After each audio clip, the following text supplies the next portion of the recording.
The fall of a mogul.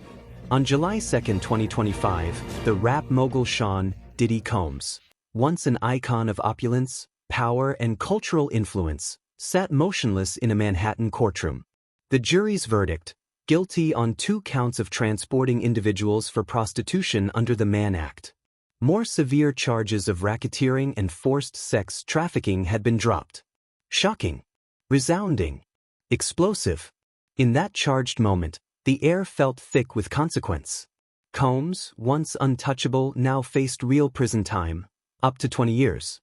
While he remained behind bars at Brooklyn's Metropolitan Detention Center, the world watched, riveted. Chapter 1. The Empire and the Shadows. Diddy's ascent was cinematic. Unknown Queens rapper dashed, chart-topping artist dash, media mogul behind Bad Boy Records and Sean Jean, countless awards, high-end endorsements, and a global net worth around $400 million. He mentored legends, J. Lo, Mary J. Blige, and many more. But behind the lights lurked dark rumors, stories of lavish, freak-off parties, alleged coercion masked as consensual debauchery, whispers of drug-fueled events with male escorts, and threats wrapped in glamour. The first public crack came in November 2023 when ex-girlfriend Cassie Ventura accused him of rape and physical abuse, leading to a $20 million settlement one day later. Chapter 2. Cracks in the Empire, Raids and Arrests. In March 2024, federal agents conducted coordinated raids on Diddy's homes in Florida, California, and New York. These weren't simple evidence grabs. They were escalatory moves in what was shaping up to be a sweeping federal crackdown. By September 16, 2024, the indictment was unsealed. Charges included racketeering conspiracy, sex trafficking by force/fraud/coercion, and transportation for prostitution. Federal prosecutors painted a picture of an entertainment empire that served as a criminal enterprise, one that trafficked women, orchestrated freak-off parties, and manipulated witnesses through violence, drugs, and intimidation.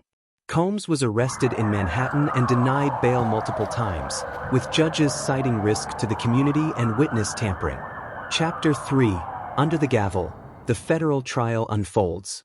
Jury selection. May 5, 2025. A solemn mix of 8 men and 4 women from NYC area, assembled under Judge Arun Subramanian. Opening statements. May 12, prosecutors asserted that Diddy ran a racketeering enterprise of sex crimes. Defense argued consensual relationships and shaky witness recollection. Cassie's chilling testimony brought emotional weight. Evidence and witnesses. 34 witnesses, including exes and male escorts. Graphic testimonies about forced drug use, recordings, and coerced sexual acts at freak-offs. Defense declined to call witnesses. Closing arguments, June 26 to 27. Prosecution, climate of fear. Defense, modern love, with texts like always ready, steering doubt. Jury deliberation, June 30th to July 2nd. The verdict was a seismic surprise. Chapter 4. The verdict, in partial exoneration.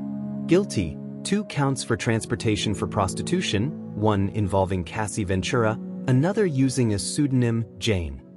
Not guilty, racketeering conspiracy and both sex trafficking counts. Compass legal breakdown. Transportation convictions, violations of the Mann Act, each punishable by up to 10 years. Acquittals. Suggest prosecution failed to prove a coordinated criminal enterprise or forced trafficking under federal law. Strategy critique. Experts say prosecutors overreached, trying to treat Diddy like a mob boss, yet won on narrower charges. Chapter 5. Behind bars, bail denied, sentencing looms. Immediately after the verdict, Diddy's plea for bail was denied. Judge Subramanian, citing prior domestic violence evidence and risk to witnesses, ruled Combs a danger to community. He remains incarcerated at Brooklyn's MDC, awaiting sentencing on October 3, 2025. Prosecutors plan to seek at least 51 months, 4+ years, while sentencing could go up to 20. Defense argues time served and sentencing factors like lack of mandatory minimums may reduce it significantly. Combs's camp is seeking expedited proceedings. Chapter 6. The Cultural Reckoning. This verdict ignites a cultural confrontation around celebrity, power, and accountability. Hashtag #MeToo echoes. Diddy's trial resonates with long overdue reckoning in entertainment, mirroring the downfall of Harvey Weinstein and R. Kelly. Celebrity complicity. Following his conviction, brand partnerships unraveled, A-list allies distanced, and public opinion fractured. Power dynamics. His defense teams claim that the Mann Act was unevenly wielded against a powerful black man sparks debates on race, justice, and selective prosecution. Chapter 7. What happens now? Scenarios ahead. Best case outcome. Sentencing. Judges could lean leniently due to time served and nonviolent convictions, possibly under 5 years. Appeal. Defense may challenge application of Mann Act or procedural elements. Rebuild. Post-release, Diddy could reignite business ventures, philanthropic efforts, and media resurgence if public memory softens. Worst-case scenario. Heavy sentence. Prosecutors press for maximum 20-year term, plug in aggravating factors like prior violence and proportionate sex offense history. Civil suits. Even after criminal case, he faces dozens of civil claims for sexual assault, trafficking, and emotional damages. Legacy fracture. Diddy's brand eclipsed, streaming platforms, endorsements, and entertainment partnerships could evaporate permanently. The mogul remains enigma. In the hushed corridors of MDC, Brooklyn, Diddy, once self-proclaimed king of the streets, now awaits judgment not only of the court, but of history.